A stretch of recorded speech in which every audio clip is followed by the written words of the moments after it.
Seth, thank you so much for being on the show today. I'm glad to have you here. And I feel like I kind of already know you because I've been checking out your website, been watching your podcast, all kinds of stuff. But why don't you share with folks a little bit about your background? You've got a really interesting story and what you've created is very interesting as well. So I'll hand it over to you.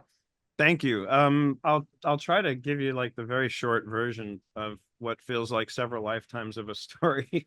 Um, but yeah, real quick, I got out of high school and I majored in computer science. I was a total nerd. I liked learning how to write code. The code we wrote in those days was very, very different from now. The languages we wrote in don't even exist anymore, I don't think, at Yeah. least not in their original forms. Yeah. Um, and at the same time, a friend of mine invited me to get involved in theater. So I started doing like acting, but at least in my view, I didn't have any talent for acting, but I enjoyed it. And then Yeah. I got better at it over time. And, so long story short, I got into that and then left that at one point because my interest in academics was declining and Hmm. I didn't want to waste time and money on college that I wasn't really, putting in the effort towards. So I left, and my goal at that point actually was to get a job, make enough money to travel across to California and Yeah. make it in the acting world. That was Yeah. I had this grandmaster plan, the kind of plans that 19-year-olds tend to have, Totally. I love very, it. very romantic. I was going to drive across country in a Jeep with the top down and all the Yeah. stuff you'd imagine that would go around that. Totally It can was, see the picture. mm-hmm. And that didn't happen. But along the way, as the means of making that money, because I figured I needed to save up like 10 grand to buy the Jeep or something like Mhm. that. Again, Mhm. we're talking many years ago, Right, prices were right. But different. still, yep. But still, you get the idea. I needed to save up. So I was already kind of becoming a planner, like, all right, I needed 10 grand for the Jeep and then enough money to get across country. And then I'd Right. figure it out from there. Right. Um, so as I'm looking for jobs and I was looking to work, like waiting tables at restaurants, and all of a sudden I noticed stockbroker trainee, $10,000 a month. I'm like, done. I can be there in a month. I Yeah. can have my Jeep in 1 month. Yeah. Exactly. So next thing I know, I'm in stockbroker trainee programs with a company and studying to take my Series 7 license. And I'm like, I don't know Wild. where this comes from. This It's totally like a didn't feel like me. But yes.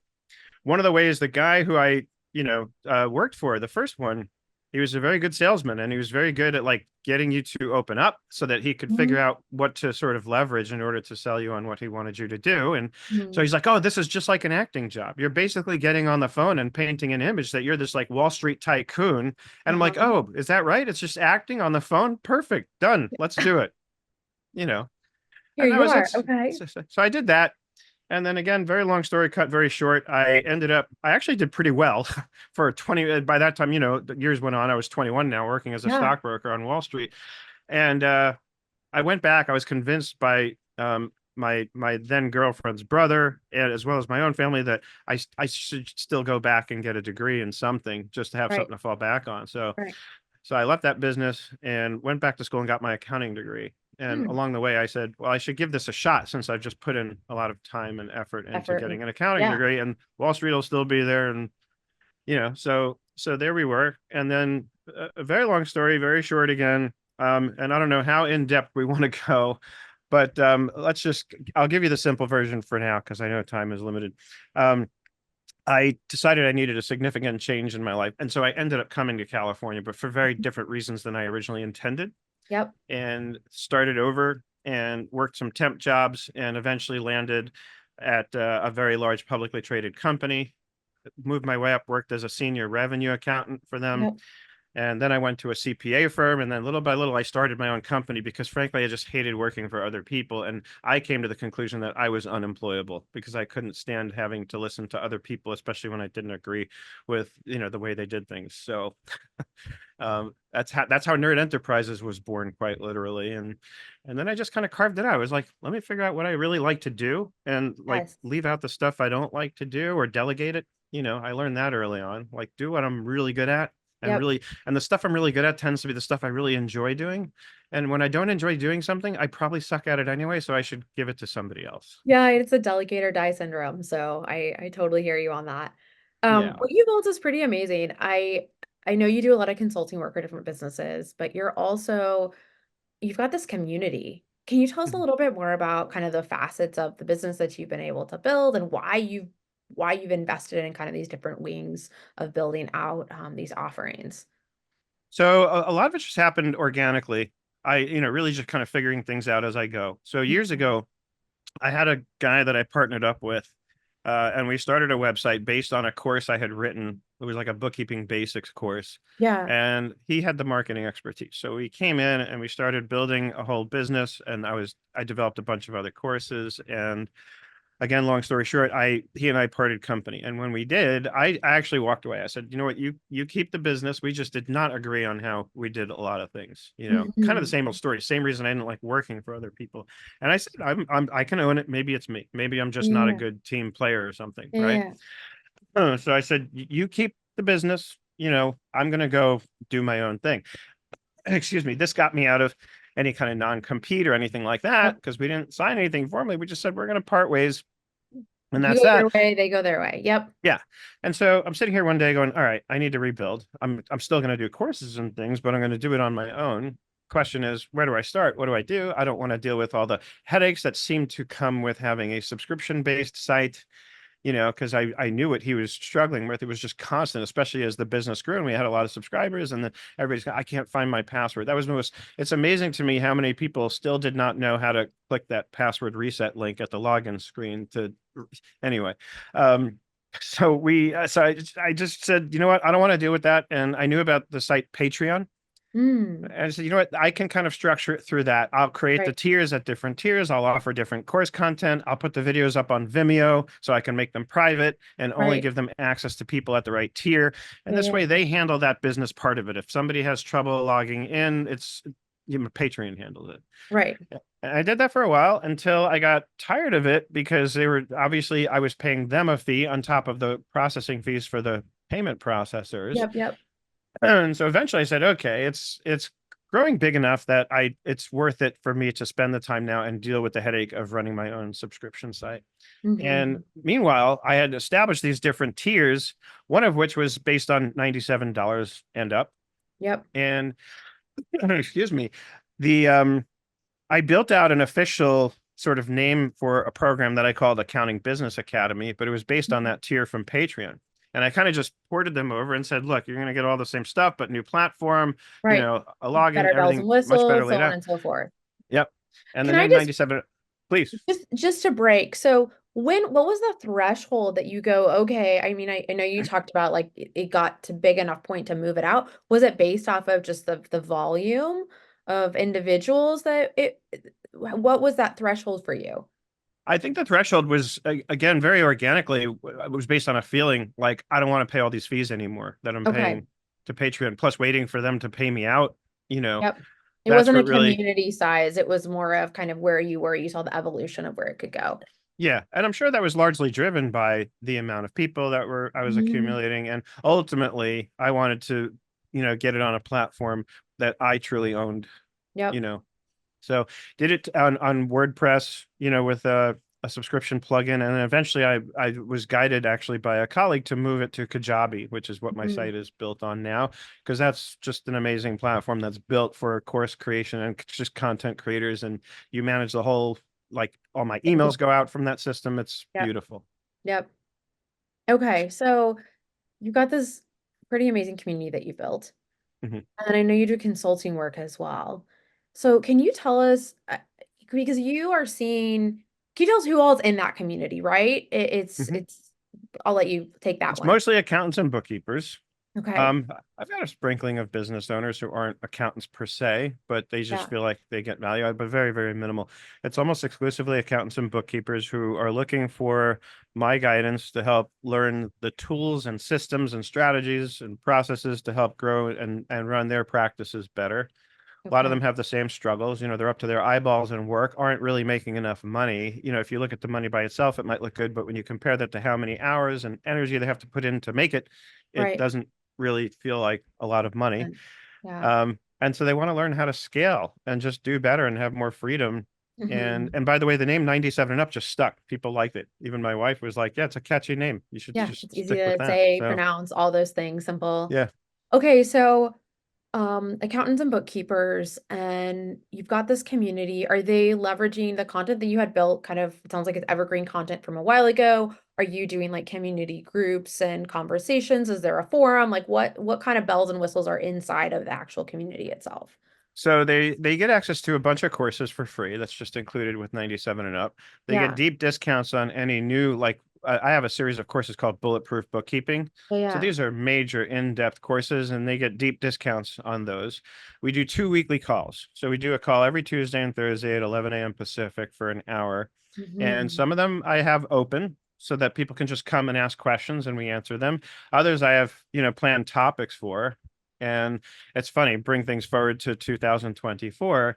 I'm Yeah. actually using ChatGPT a lot to help me outline the content. I would never Mm, dare have it write the content for me, but I love yep. having it write the outline for me because then I Yep. go in between the lines and fill in the details. It just saves time, you Yep. know. I hear you. Leveraging that. Okay, so Yep. tell me more about this community. You've got all these like super in-depth offerings. You've got these calls that are going on. What are the common threads of questions that you see that are coming up over the years? Is there like a common set of questions that folks are asking or like kind of their deep dive need? And what kind of things are you're seeing in trends within the community that you build?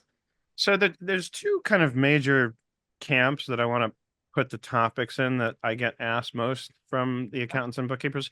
And the major camps are based on being in two different places. So a lot of them, of course, want more clients. And their Mm-hmm. struggle is with how to get more clients. Yep. Accountants and bookkeepers notoriously, I want to say, rely exclusively on word of mouth and referrals. And Mm-hmm. some do very well that way. And so Yep. it works. It's fine. But, in my opinion, humble or not, it's just leaving too much in the hands of the universe, right? Mm-hmm. And I prefer something more systematized. So I know I have a process that I'm doing something to encourage the universe to drive those leads my way. You know what I Yep, mean? yep, yep, to be able to pull So them in and say, "Hey, I'm over here. I can do really quality work," and be able to validate that trust out in the marketplace. Okay, so one yes. camp is basically, I need more clients. How do I get more clients? I'm assuming you, as well as the community itself, is helping to pour into those answers. Yes, and by the way, it's in Slack. I've tried the Okay. experiment of using all these other platforms. Yeah. When Salesforce bought Slack, I got worried that they were going to kind of crush the small guy because Yeah, yeah, yeah. Salesforce typically deals with such big businesses. And so I left Slack for a while. I tried Mighty Networks, I tried Discord, I tried a bunch, and I landed back on Slack because none of them quite measured up as far as I was concerned. It's funny, it's one dumb little feature that really drove me back that I really missed, which only Slack seems to have, where I can go into a message and click the little ellipsis and say, remind me, and I can choose Oh, in an hour, I three know. hours, I Monday, love or that one customize too. the time. I live Yep. by that. I would drop so many balls if it wasn't for that feature. I hear Discord doesn't you. have it. And Yep. yeah, Yep. That makes that one feature alone, I think, drove me back to Slack. So, it's user experience. So, yep. yep. Yep. Okay. And So, pouring into those, are there any kind of thematic advice that you're giving to folks that are looking to get more business? I know you mentioned earlier this kind of like automation, let the universe know to pull you in. What kind of mhm. conversations are you having, or kind of at large recommendations that you're seeing for folks where they are wanting to pull in that business? So number one, of course, and I've tried to kind of work around this a bit because the number one way I'm naturally going to tell people to bring in clients is based on what I've done, which is produce content, right? Hmm. Videos, blog posts, podcasts. There's so Right. many Right. different ways to do it. But a lot of accountants come back to me, excuse me, and say that they're just not going to do it. They don't have the personality. They don't want to get on video. They don't Not want to their turn their thing. camera on. So I say, Yeah. fine, then keep your camera off, but you can still do a screen share video and teach a thing in QuickBooks Online or Right. something, Right. right?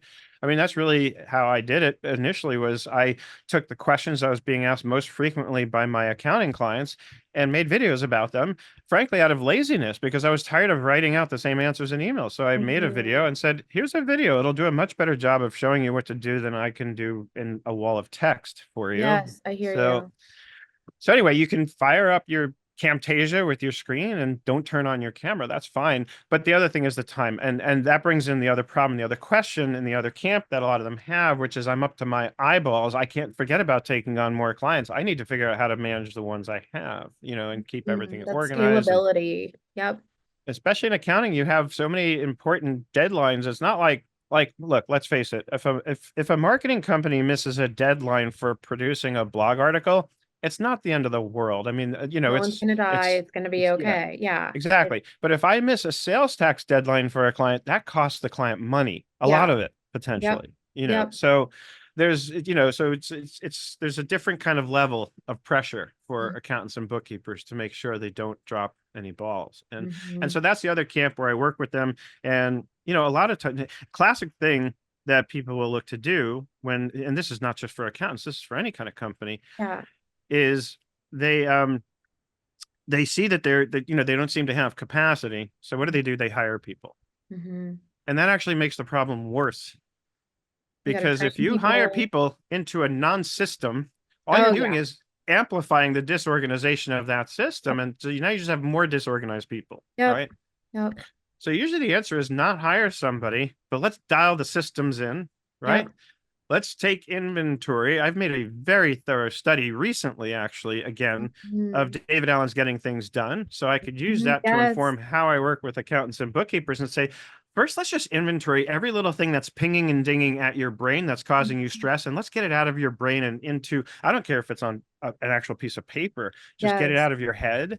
And then and really what that all points to is they don't have a good system. They don't have a process. And Yep. what the biggest mistake they make, and I suspect this is also beyond just the accounting industry, is they get the project management app and they think, oh, now I've got the system. But the problem is the app is not the system. That's right. It's This the this this organization that goes into the system. Yes, the system has to exist devoid of any apps. Then you use the system to figure out how you're going to execute, using the app as Yes. the tool that you use to execute the system. And they miss that. And then they go from app to app thinking it's the app. And yet it's that definition of insanity, being in the same place, expecting different results, doing the same thing and expecting different results. Yeah, I love that Getting Things Done book too. I've read that several times. And one of my favorite takeaways from it is I think it's like if it's gonna take 2 minutes, just go and do it. If it's not, then put it on your Yes. list, you know? Yes. It's just like simple rules to be able to keep things going. Because you go, oh, this isn't gonna take me that long, 2 hours later, you're in it, and then everything else is just shuffled around. Okay, Yeah. so I want to back up too. So you've got this amazing community. We've got kind of different camps of conversations or questions that are coming out of it. You're also on the consulting end too. You're talking with businesses of all different sizes, I'm sure different folks. And what are there kind of stair step themes that you're also seeing at different, junctures of business, either from like revenue size or employee count or what have you? And I'd love to hear kind of what themes that you hear that are coming out of those consulting conversations. So yeah, I think this is where it gets interesting, because you're right to point out the size of the business and then how that drives the nature of the question, right? So the smallest businesses, all they care about really is like, how much money did I make and how much do I owe in taxes, right? And I never really liked working with clients on that level because I just felt like it wasn't adding a lot of value. And Mm-hmm. so eventually I reached a point where I would interview a prospect, and if I got the sense that all they cared about was getting a P&L and L and a balance sheet so they could get their return filed, I didn't want them. I'd pass This them to wasn't the right somebody fit. else. Yeah. Yeah. Yeah. I There. wanted clients who wanted to really strategically use the accounting information that I could compile for them. Right. And so that made a difference. And for that, you're talking about, your micro businesses that are doing, say, like from 100,000 a year, maybe up to 500,000 gross revenue, right? Mm-hmm. Um, and just to kind of illustrate the point even further, years ago I had a client at this level. She probably did just about 100K a year, Mm-hmm. and I used to try and encourage her to look at the balance sheet with me, and she's like, no, I don't care. I just want to see the P&L. I just need to know how much money I make. Right. Until Right. she got audited, and she was just randomly selected for what they call a desk audit, which means nobody's going to come in person. They're just going to request information. We send it in. Right. Well, looking at the auditor's questions, it was pretty clear to me what they were questioning, because she had been in business for about 5 years. She was showing losses each year. And their essential question, they didn't ask this directly, but it was evident from the questions they did, was, how are you still in business running these losses? And Yeah. the whole answer was on her balance sheet, which, by the way, when you're a small business like that and you're just filing a Schedule C, there is Mm-hmm. no balance sheet, so they can't see that. Mm-hmm. But if I was able to show, once it was clear to me what they were going after, that she had liabilities that equaled almost to the dollar the cumulative losses year over year. So I Yep. was able to basically put the picture together. And this is the thing about numbers for businesses is they tell a story. And Yep. this told the story of how she financed these losses based on debt. Yep. It's that Yep. simple. So Yep. anyway, so it's interesting in that way. And then of course she got real interested in the balance sheet. After that, she was like, okay, I want to learn about the balance sheet. I didn't even bother with the statement of cash flows. Yeah. So but then you scale up in size, and all of a sudden, to me, it gets much more interesting because the questions get more interesting. Now Yeah. they get more interested in how do I use this information to scale and grow? What kind of decisions can I make based on this? Okay, so if I look at your financial statements month over month, which I always insisted on doing, never just running it for the year in Yep. total, but Yep. month over month, I want to look at trends. I want to look at the months where we did poorly, and then I Yep. want to understand why, and so, and the clients at that, as you get to the million and up level, that's where they get interested in that stuff. And by the way, that's where they recognize a lot more value in what their accountants can do for them, which Fair. is where you can command much better fees. And Yep. also, you get much fewer complaints. It's always the small clients that complain the most about your bill. At this Mhm. level, they're like, I don't care. I'll pay you whatever you need. Just make sure I get the information I need. In Yep. other words, these clients at this level really want to save time and they'll pay a lot for that. Save time and resources so they can make more strategic decisions. Zeroed Yes. in on the numbers so they can adjust and flex. And if you're able to be there as a partner, I mean, that's tremendous value, right? So, Yeah, that's where the okay. value is. And I still going back to the conversations I have with the accountants, a lot of it is they're still attaching value to the inputs of what they do. Mhm. And people like me in the accounting space have been working really hard for years now to try and get them to disassociate value with the inputs and Mhm. reassociate value with the outcomes. Mhm. And that's so important because like we were just discussing, the real value is in what I can help the client do differently with their business. It's not in how much time it took to reconcile their bank accounts or how Mhm. many transactions they had. I Mhm. hate that, by the way, when people talk about like pricing based on transaction volume. It's such a low value way to price your accounting service. Mhm. So That's no, it's fair. So let me just to back up. So is your kind of sweet spot and working with folks that are kind of like under the 5 million point, or kind of where how do you kind of scale up with who you work with? I at one point I actually established that I wouldn't take on a company that wasn't doing at least $1 million a year. Mhm. But a funny story, I got into e-commerce by accident, not by accident, by force. I had a client come in my door who had seen my Yeah. videos on YouTube and was convinced I was the guy, even though initially I was like, I don't have e-commerce experience. There's people who specialize in that. Right, But right. he kept insisting. So I chose to take him on. He when I started working with him, I want to say he was probably doing well over $1 million a year. By the Yeah. time we parted company, because he outgrew me and hired his own internal accounting staff, he was doing $1 million a month. Mm. So, I mean, it's quite a range, that I was able to work with. But with e-commerce, that's not uncommon, Right. especially Yep. with big Amazon sellers. So it's hard to gauge it only based on revenues because there are companies that do very high ticket deals, but the transaction volume is low. So Yep. that could be a $50 million a year company, Yep. Yep. and yet not a whole lot, not a whole lot in the trenches, so to speak. That makes sense. Yeah. Yeah. So it just really varies. It depends on the Yeah. account And size. by the way, when you get to his level, the companies that are doing 12 million plus a year, again, the conversation changes because now you're likely dealing with like a board of directors and other Mhm. stakeholders where, Mhm. I'm answering to my client who's answering to them. Yep. And so when my client, and I had this happen, I can be honest, when my client, gets ripped a new one, quote unquote, because he can't explain the numbers properly, guess who else is going to have that same experience? He's going to come back to me. That's going to blow back on me. Yeah. And I've had to have those uncomfortable conversations where it's like, hey, I'm sorry, but let's address this and get it fixed, right? Yep. But so now you're dealing with several layers. As the accountant, you're dealing with several levels because you've got your client and then the people your client is answering to. Mhm. Mhm. And then I even at one point I was working with companies who were going right up to the point of going public. And Mhm. what I used to say to them is the day that you have to do your first SEC filing, I'm out. That's above my pay grade. Like That's that's fair. where that the buck stops there for me. I'm not Yeah, doing that's any fair. SEC filings. That's fair. Oh my Yeah. goodness. Well, this is so helpful. I appreciate you, I think, sharing kind of like you said, the mountaintops, just some of the themes that you're seeing within your community, within your clients. and what have you. I also just want to give a shout out to your content as well. Landing on your website, hearing your story, like I mentioned to you before, it's so human and so real. And you've got a podcast, Guide to the Galaxy, is that right? Yeah. So super fun. I appreciate that realness, and also just you can tell there's that people first educational piece to all that you do. So I appreciate you sharing some of those lessons learned with Thank you folks so today. much. I So, appreciate that. and we'll make sure to include a link to your website as well. So this is great. Thank you again for your time, and looking forward to yeah, just checking out all the great things you're doing and see more podcasts come out. Fantastic. Thank you. Thank you.